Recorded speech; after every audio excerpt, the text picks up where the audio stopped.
We'll go ahead and get started. Most people are probably going to be watching this recorded, especially since it's kind of the middle of the workday. So, fielded some questions ahead of time and think we've got some good things that people sent in that we'll answer.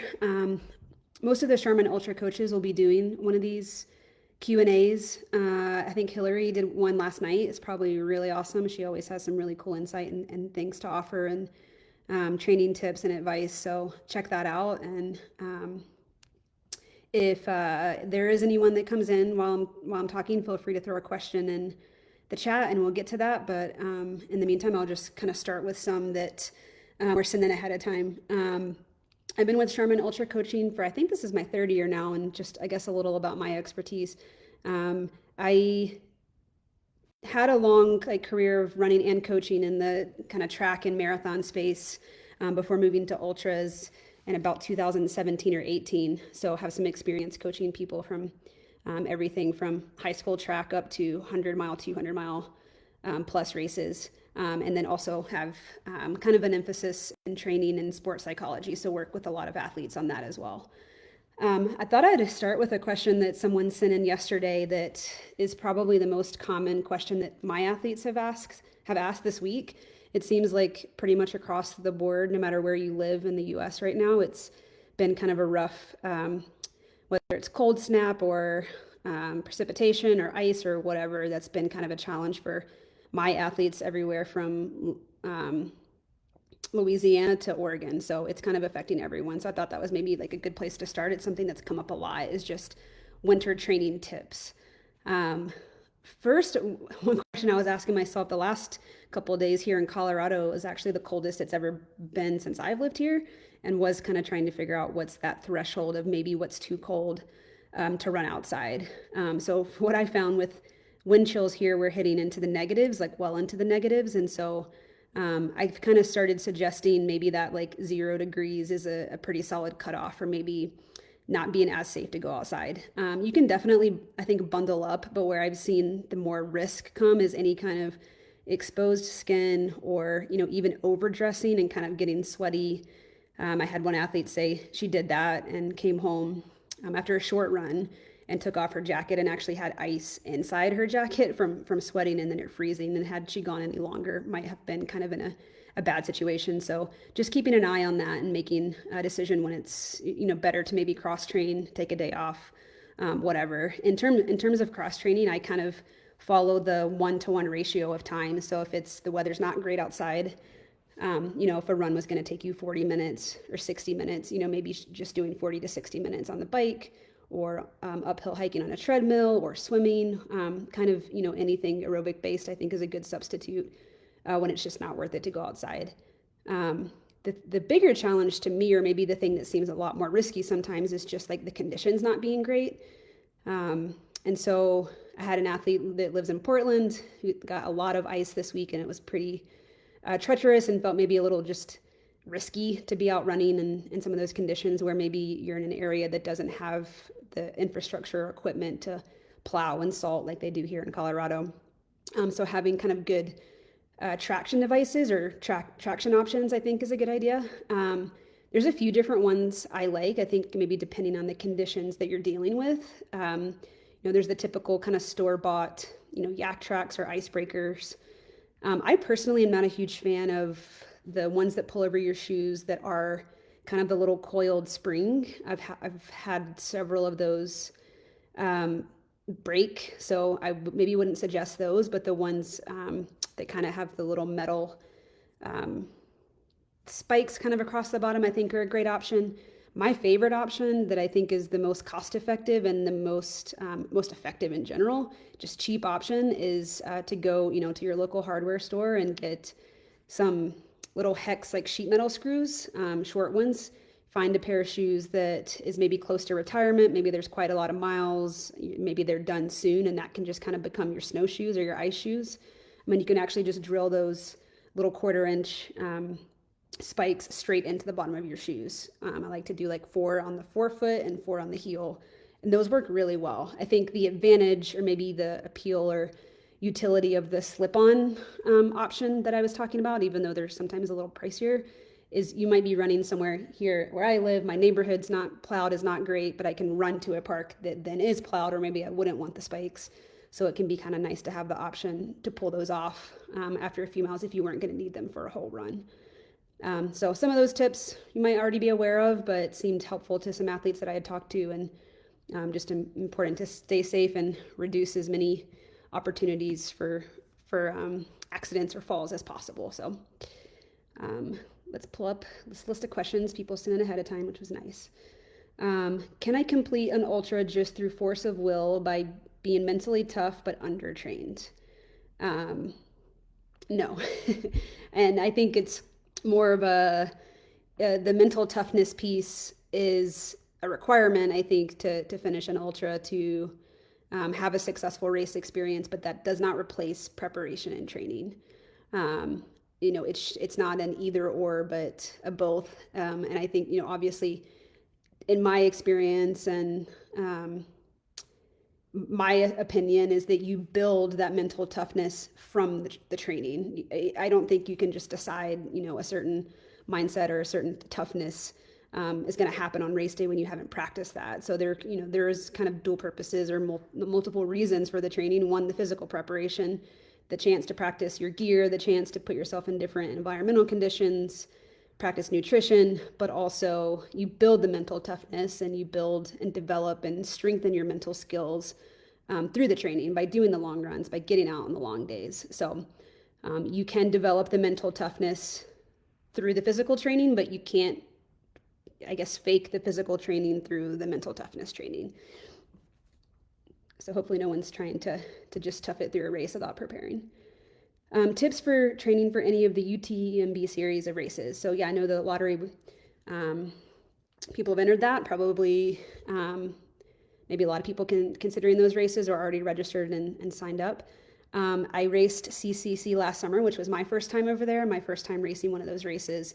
It's definitely unique, and I think there's probably very few places that you could train that is exactly like that in terms of being able to train very specifically on the exact same race conditions. Even here in Colorado, I found that to be tough to replicate, but can still absolutely prepare and train for that.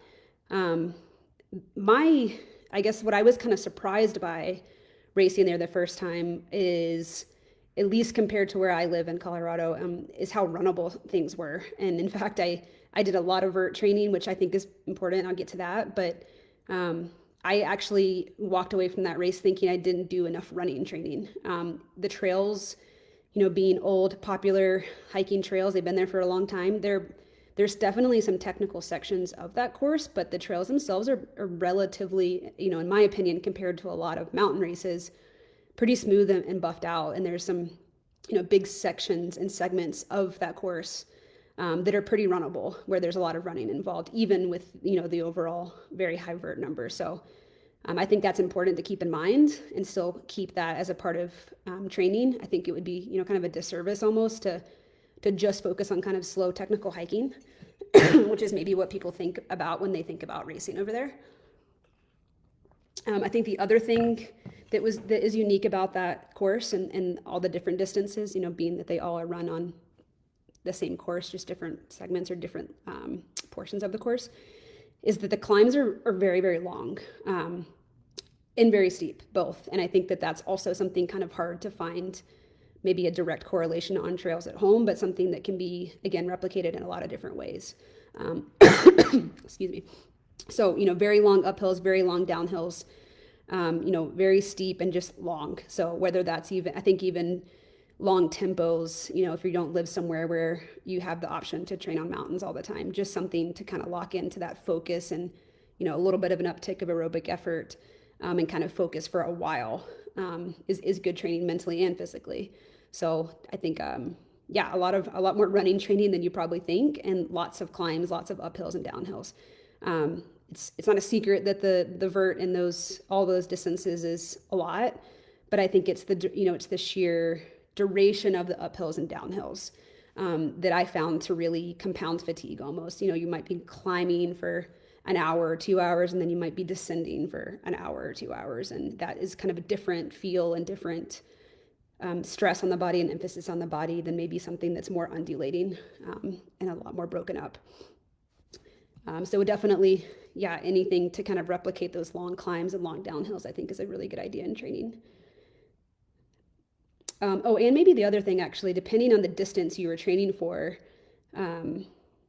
the required gear is quite a lot. And I think that is something important to practice, is maybe loading up your vest or pack and getting used to that. That's actually a mistake I made. I didn't really do that and ended up having kind of some chafing and issues on my back from just not having trained with something like that and not realizing like, oh, actually, when I add all this stuff to my vest, it sits differently and rubs differently. And ended up kind of that being honestly one of the most uncomfortable things in my race was the chafing and kind of the issues with not realizing maybe how much of a difference it made to have all the required gear that you have to have for many of those distances.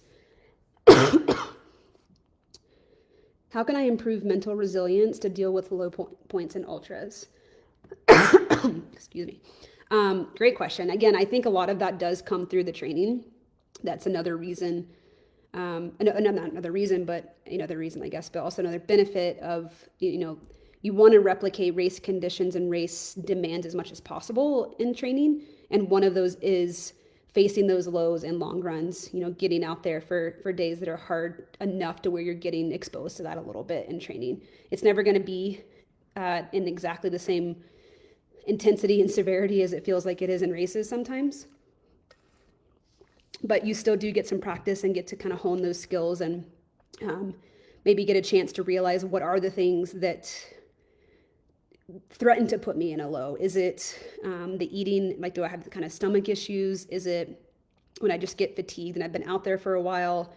Kind of the duration of things. Is it like bad weather conditions that put me into a low? You get to learn more about yourself in terms of what potential challenges could come up and anticipate those. You can never eliminate them, but you can, anticipate them and kind of have plans in place ahead of time. Just the same way you would think, maybe I'm someone that struggles a little more on uphills or downhills, and kind of emphasizing that in training, knowing that going into a race and preparing for those, knowing the course, knowing what's coming up, kind of preparing your strategy and how you're approaching it with that kind of knowledge in mind. And same with, mental lows, mental highs, knowing what points or what challenges or what factors could potentially threaten to put you maybe like in a lower mental state.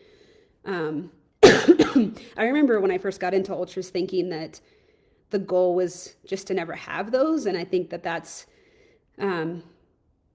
honestly like not really possible. I think that's just part of the equation. And that even just that mindset shift of like the same reason why there's going to be elevation or temperature factors or technical trails, or there's going to be some kind of feature that is, drawing someone to a trail race or an ultra race versus maybe a road race where the conditions are a little bit more predictable and consistent. And the same comes with the mental piece. I think that that's just, it's part of it. And even just that acceptance and mindset shift of it's going to get hard and it's going to be really challenging at times to maybe want to keep going or to keep going. And that's just part of the thing. It's not a reflection of something going wrong. It's not a reflection of you being unprepared. That's just part of it. And I think approaching it that way helps view it differently, that it's just the same thing as this really long climb at mile X, or the fact that it gets really hot at this race. It's just another factor to be prepared for and trained for and anticipate. And I think that can be a really helpful mindset to have going into races. You've dealt with rhabdo in the past, so what have you learned to avoid it in the future? Yes, so for those that don't know, I've had rhabdo twice, unfortunately, in 1 year. One time resulted in a 5-day hospital stay. The second time I knew what was happening when it was happening in the race, so I stopped. The first time I didn't know what was happening. I just thought my legs hurt. So I kind of walked it in and finished when I shouldn't have, and ended up in the hospital for a while. And then the next time it happened, knew that it was happening and stopped and didn't have as big of implications, but obviously that's not something you want to go through. It's pretty serious and took me a while to come back from it. So the couple things I learned, or at least maybe the common denominators I saw in those two experiences of what could have caused that were a couple different factors. And the first one was being underprepared for the heat conditions, both in my preparation, which was a lot just circumstance race, which I didn't feel like I was in either of those, but it can be hard to predict when that's going to happen. But I would say really taking certain factors into consideration, one being heat, nutrition, and two, just like pacing. I think that was in both situations. There was a lot of downhill in these races that I was pushing too hard too early. And I think that just the combination of factors caused this to happen. In terms of knowing that something like that is happening, like I said, the first time I didn't know that's what was happening and kind of thought I was just having a bad day and decided to try and tough it out, which in retrospect was a really bad idea. So even during, I would say after the fact, but even during, I could tell what I was feeling wasn't normal. I had never felt it before, so I didn't know what it was, but my legs felt different than just like normal race fatigue. So I would say if you're in a race and you're particularly quads, but you're feeling, that's what most people that end up getting rhabdo tend to feel, just severe soreness in their quads. If what you're feeling just feels different, even if you can't explain it, even if you don't know why, but it feels different, it probably is. And it might be a good reason to call it. The second thing, which is the most, I think there's a misconception with rhabdo that when you have rhabdo that you have like blood in your urine, and that's not true. It actually turns like a Coke or coffee color. So if that happens, and that was the determining sign for me both times, if that is happening, that's something you should be monitoring when you're racing anyway. Stop immediately. And so I think having at least those two indicators is something you should be paying attention to, and not something that you should run through. Really don't suggest that. Those two situations were not good. It took my body a long time to come back from it. So keep an eye on those kind of indicators and definitely call it if either of those is happening. How does the CCC compare to the other European mountain ultras and to US ones? Good question. I used to run more mountain races in Europe, so I have run over in different parts of Europe, but I think I've only maybe done 2 or 3 ultra distances. Most of the other ones were 10K to 12K. CCC, I think, kind of back to one of the first questions, it's just very unique with, again, how steep everything is, but how runnable it is. It's just a combination of very long climbs, very steep climbs, but not super technical. And I think that's unique. A lot of the other races I've done in Europe have been a lot more technical, maybe comparable elevation, although again, I've never run anywhere that had climbs quite that long and intense as they were over in Chamonix, in Mont Blanc. But I think it's that combination of that, the factors of how steep, how long, but again, how runnable. It just is a kind of a different stress or stimulus than maybe stuff that's a little bit less runnable, that's maybe forcing you to take, to hike more, to walk more. I think sometimes when something is steep but smooth and runnable, there's a temptation to run more of it. I think I made that mistake. And so I think it can be a unique combination of factors to figure out your effort when it's not being as dictated by like the terrain. Let's see. How do you focus on recovery when training hard in the build up to a peak race? Some of the factors, one of the things just in my life in general that I stress the most and really will not compromise on is sleep. Sleep's the number one thing. I have a lot of athletes I coach who we have frequent conversations just about them probably not getting enough sleep. So I think in general, that's going to be one of the first go-to things. Most people could probably do a little bit better. But if you've got, serious life demands, whether it's juggling training and a job and a family and kids and all that, and that's not maybe as feasible all the time. I think especially, I often have conversations with my athletes about, if we have these peak weeks of mileage and prep for a 100-miler or something where we know you're having your longest runs this weekend, even if some certain lifestyle changes aren't sustainable over the course of a year or 6 months or whatever, like could we focus on that for these 3 weeks or 4 weeks and just make that a priority? So that could just be getting more sleep during that time. Maybe saying no to other social activities or anything that's allowing you to get a little bit of extra rest. The other thing that I think is so important and crucial that probably most people are not quite hitting the mark on is protein intake. You need quite a lot per day. I'm not a nutrition expert, so I won't give specific advice on that, but I would look into that or consult someone. But I think that that's something I try to focus on all the time. That's something I'm thinking about all the time when I'm training, but particularly when I'm hitting like peak weeks of mileage and volume and intensity, that's a period when that's not an option to miss that. So that means having a protein shake ready in my car post run, doing an extra one before bed, really just making sure it's not an option to miss out on that. You really will notice a difference in how your body feels and how you recover if you place emphasis on that. That's something I've noticed a drastic difference in how I feel when I consistently prioritize that. So I think those two things are really great places to start, or maybe good kind of baseline boxes to check is sleep and rest, any extra little bit you can get, and then making sure you're getting enough kind of protein and hydrating well throughout the day. Let's see.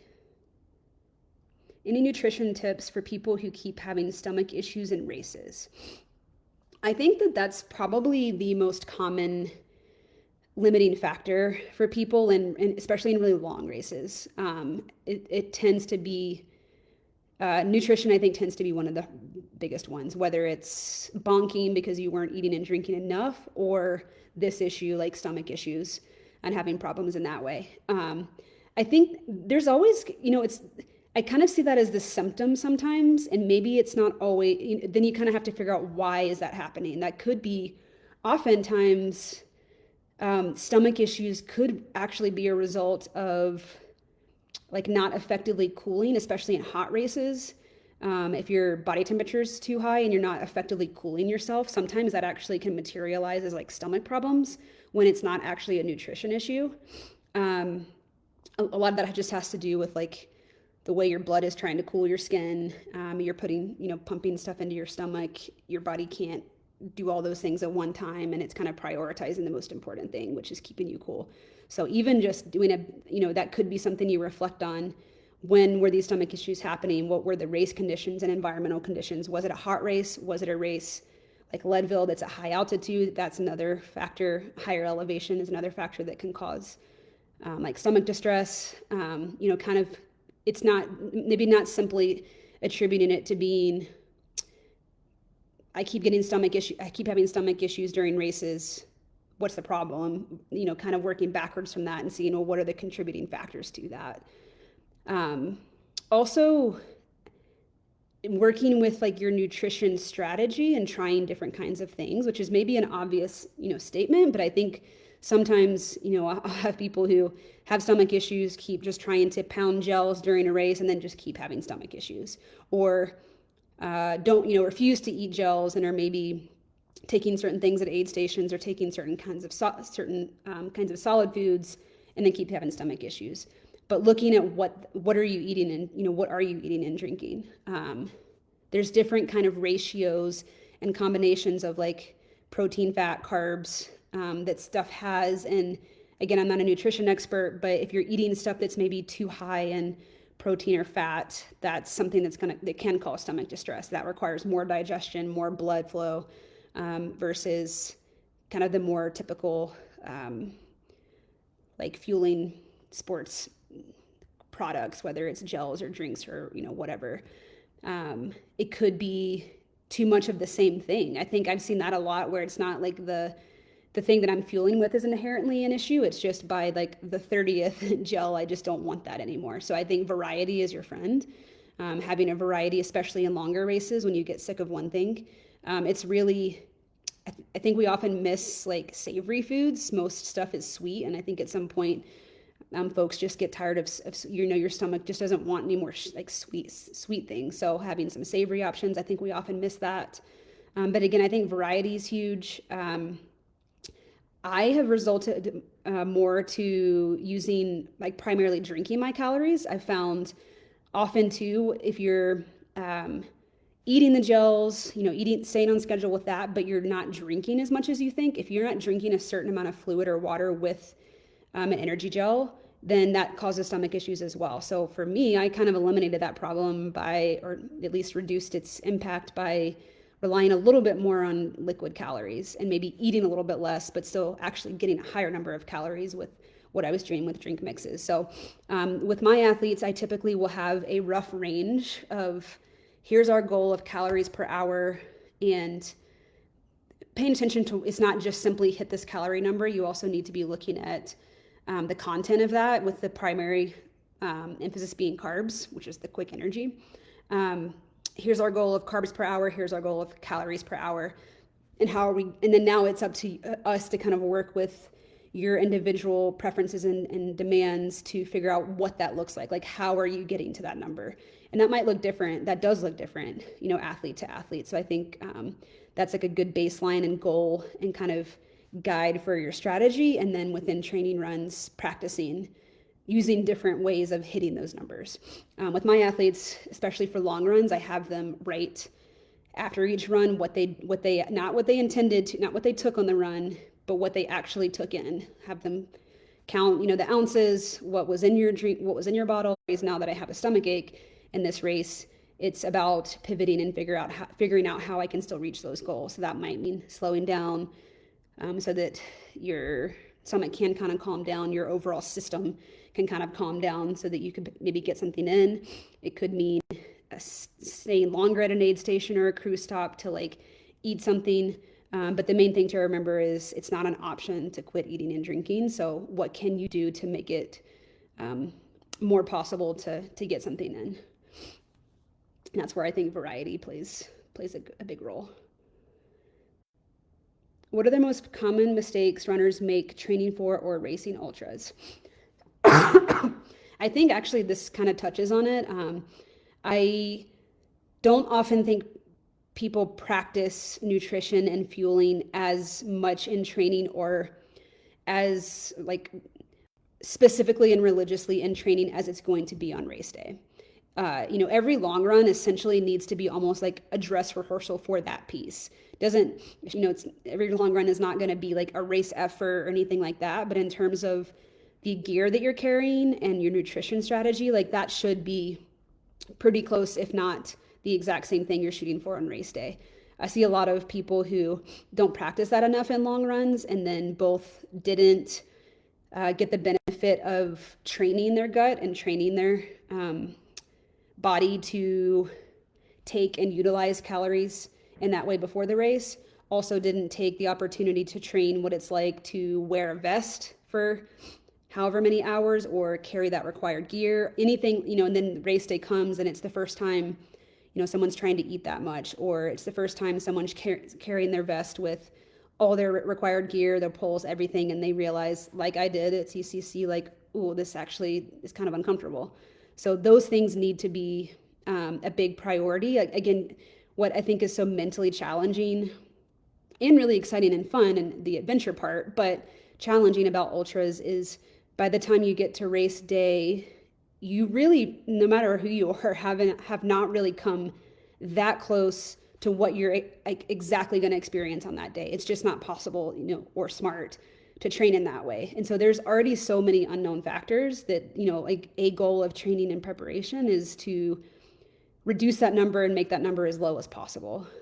So you do that by replicating things as closely as you can in training. So that means really honing in the nutrition strategy, really practicing that like to a T in long runs, the way you're going to do it on race day. And again, practicing with the same kind of equipment. So I see that a lot. I see a lot of things popping up just from like the lack of preparation in that sense. Again, I really do think nutrition is probably one of the biggest limiting factors or biggest like barriers that ends up popping up on race day for a lot of people. And that could be significantly reduced if there was more training and emphasis on that ahead of time. I think that's a big one.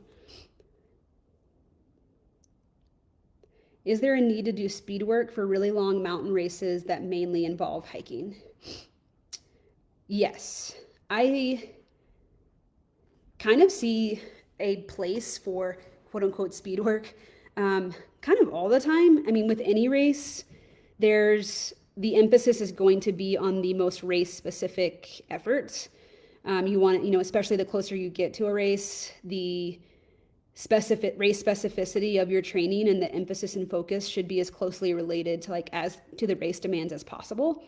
But the body likes and needs like a variety in stress. And so I do often see almost like a resistance or hesitancy in athletes of wanting to do speed work when training for ultras. But there's a lot of different reasons why we do that, none of which has to do with the pace necessarily. Like any kind of run you're doing, even easy runs for most people are probably at or under their race pace depending on what they're training for. So it's not like training for a track 5K or something where you're doing speed work to do bouts of race pace, but it's important to kind of mix up the stress and load on your body. You can, and I think speed work is a really great way to do that for ultra and trail runners. It's again, changes up kind of the stress and load on your body to something different and unique, but it also has direct correlations in the context of the power output that's required to run faster, the increase in like aerobic effort that's required to run faster, the biomechanical and like neuromuscular effects of running faster. All of those things, all those factors are going to help keep you healthier through a training cycle, but also that's very similar demands to what you're going to see. Running like a fast tempo effort is in some ways pretty similar to running fast up a mountain. There's obviously very different components, but there's similar components as well. It's an increase in muscular demand, it's an increase in aerobic demand. But again, I think one of the biggest benefits and reasons to do it is just a change in stress. Something that's different, that's requiring your body to adapt and change. You also, some people are maybe surprised to hear, or might sound counterintuitive to think of speed work and faster running as injury preventing, and that's with like an asterisk of like it also can go the other way. Like too much speed work can cause injuries for sure. But when you are kind of just running ultra pace all the time, it's a very similar stress on your body day in and day out and mile after mile. Also, when you're running slower or easier, your body, in an effort to save energy, kind of takes the path of least resistance, meaning it's not recruiting all the muscle fibers. It's not, your mechanics in stride are not the most efficient. They're the most maybe efficient for that pace. But when you run faster, you're forcing more muscle fiber recruitment. Your body is just functioning at a higher output that is good for kind of turning those things on. If you're never turning those things on, then it's just repetitive stress on kind of the muscular demands and like the effort of the slower running. So there's a benefit to the faster running in that sense of just activating those things, making sure your body is like healthy in that sense in terms of being efficient at different paces and different efforts. So there's a lot of benefits to the speed work. But again, as you get closer to a goal race, that should be de-emphasized, and the kind of longer, most race specific efforts should be the kind of the emphasis and the priority. I think we had at least one more. I always end up walking in the final sections of ultras feeling demoralized. How can I avoid this? I think, with that, I really like to think of and emphasize walking as not, that should be a strategy. That's not something that you should, that's not like a negative thing. That should be something that's used intentionally. If someone is getting to the point where they're feeling like they're having to walk all of the end of their race, then they're probably not walking. I don't even always like that term because I think of it more, it's more intentional than that, but they're probably not walking enough earlier in their race. I can be at the front of races and see people walking or hiking very early in a race, and they're not doing that because they have to, they're doing that because that's a strategy. So that might be one thing to think about, is you want to walk or hike, power hike, or whatever word we're using more earlier so that you can run more of the race overall. I have a lot of my athletes actually will have like depending on what their goals are for a race, like a run to walk ratio. Maybe they're running 10 minutes, walking 2 minutes, running 15 minutes, walking 3 minutes, whatever it is. It might depend on the person, but we train that way. And then that's kind of the strategy going into a race. And then they're still, running at the end of a race. Versus if you kind of go into a long race and just run until you can't run anymore, and then you're walking every step of the last 15 miles, that's it is demoralizing. It's not efficient versus, like sprinkling that in earlier on in a way that's strategic. You ultimately ultras really are just about fatigue resistance. How long can you delay the debilitating fatigue that slows your progress? So hiking and walking earlier delays that point. Hopefully you don't get to that point, but at least delays that point to where you have to, you no longer can maintain that effort. It can be hard because it is a little bit intuitive. It's hard to know, am I going out too hard? How much should I be walking or hiking? I think paying attention to heart rate is one thing that can be a good indicator. But even more, maybe subjectively, I often will kind of have conversations with myself in a race when I'm checking in with that effort and say, okay, how am I feeling? How does this effort feel? Could I still be moving at this effort or pace in 5 hours or in 3 hours or in 7 hours, whatever the race is? And it is subjective, but I think can be helpful in being honest, I don't know, maybe I'm actually pushing a little bit too hard. If I'm on a climb or something, could I be moving at this pace if I was on this climb in 20 miles from now? And if no, then okay, slow down now, might be time to power hike. So yeah, I think using the hiking and walking more intentionally and doing it early on, starting from the beginning so that you don't get to a point where you can no longer run at all. A lot of people are walking at the ends of races. That's not something that is like an inherently bad thing. Hiking and walking is part of ultras. That's something that you should be training. In fact, a lot of people probably undertrain that, and something that should be used strategically, not something that should be like a point that you get to where you can just no longer run. That might have been the last question. Yeah, cool. Well, I hope that was helpful. Like I said at the beginning, I think a lot of the coaches are going to be doing these over the next few weeks. Hillary did one last night, answering a lot of different questions. It's the start of the year. I know a lot of people either already have figured out their race schedules or are in the process of that. So hopefully some of these questions helped as you're thinking ahead to the various adventures for 2024. So, and if you need any help or guidance, obviously we have a really amazing roster of coaches that can help you prepare for your goal race. So awesome. Thank you for watching, and I hope this was helpful.